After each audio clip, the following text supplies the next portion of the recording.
We've lived in this house for over 10 years, and up until the last 6 months, we've had a very private, very nice backyard with pool for entertaining. Now we have a structure that's at least twice the size of the original house. It's no longer private at all.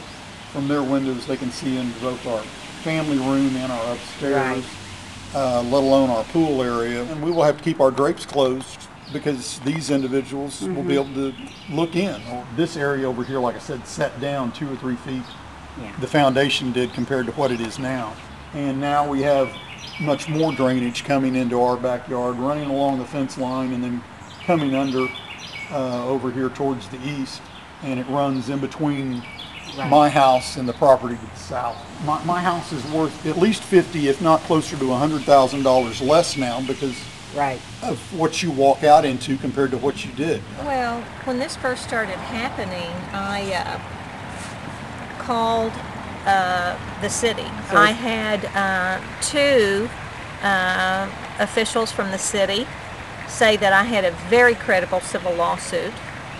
And I said, well, you know, I don't really want to sue anyone. I think maybe this is a city matter and maybe the city should take care of this. And ultimately, I did sue the builder after contact after contact with the city, and also contact through a lawyer with the builder. And I just had to finally file a lawsuit against the builder. I really have no recourse, I don't think. I'm not for sure, but I'm $42,000 poorer with the prospects of a $100,000 plus drainage system that will address not only groundwater issues, but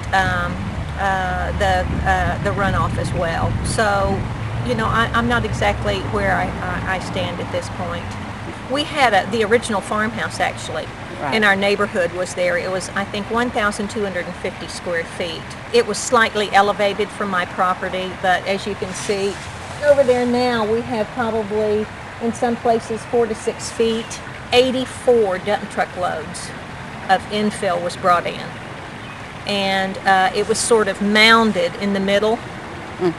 And I think that current building laws are strict that when you build a new house, you have to there are rules and regulations that you have to make sure that the water drains away from your new structure. I didn't have any ordinances with the city that were in place to protect my property when he not only mounded this infill but tripled the hardscape of the 75 by 150 foot lot. So you can see that less permeable land is available, and I think at this point in time that the velocity of the water that comes off the land due to the steeper grade is accelerated. And apparently, according to a hydrologist, the ground problem has been accelerated due to a false head. Groundwater is going to be a huge issue because not very many people understand, and I don't think builders especially have any knowledge of the impact that a large structure on a small space has. My property has been flooded by a chain of events that have occurred since I purchased this home. I bought this home in 2005.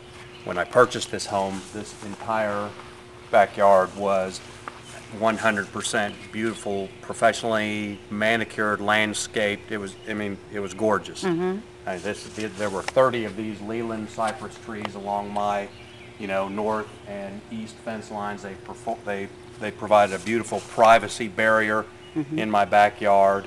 I had a landscape bed right there on the north wall of my home. It was 100%. It was an elevated landscape bed. Everything in it died, and I had to remove the entire bed in order to allow the evacuation of flood water off of my property. And I'm being flooded by enormous amounts of water from new construction right there on the northeast corner of my property. I don't know if you can see Yes. the house that's right there, but there was formerly a 2,000 square foot home there, was removed from the property, and it was replaced with a home that's almost 5,000 square feet. What once was a 10 to 12,000 square foot lot with 2,000 square feet of impermeable ground on it is now a lot that has probably 10,000 feet of impermeable surface. And so the water runoff has increased dramatically from that property. It comes onto my property.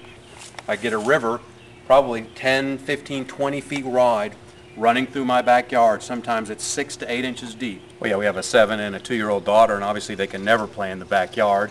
I can only guess that maybe I'm looking at somewhere between $50,000 to $75,000 worth of drainage solution in order to remedy this problem. Now, that's not the only problem. The reason it is so wet is because the water does not evacuate, and the reason the water does not evacuate is because I am dammed by brand new development to the west. So I have this tremendous increase of water flow onto my property from the northeast, and it's trying to drain to the southwest, and it's impounded or dammed in simple terms onto my lot by these two enormous properties right here to my west. Every ounce of water from the entire neighborhood is more or less coming down and staying on my lot, and it's killed everything in my backyard.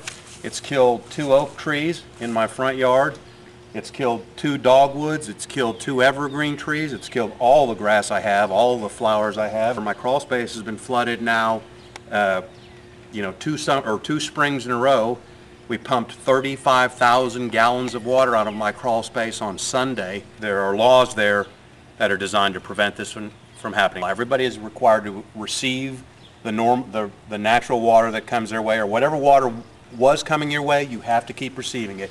And whatever water you were conveying, the other party has to keep conveying it. And these are all less than 1 acre lots. So these guys are not required, the contractors are not required to submit drainage plans. They're supposed to account for the drainage. If they come in and increase the size of their property, they're supposed to pump the new water to the street onto the city's stormwater runoff system. And if they build to the west of me and they elevate, they're supposed to put in drainage solutions that will not impound water on my property. And the drainage around here is not being sustained.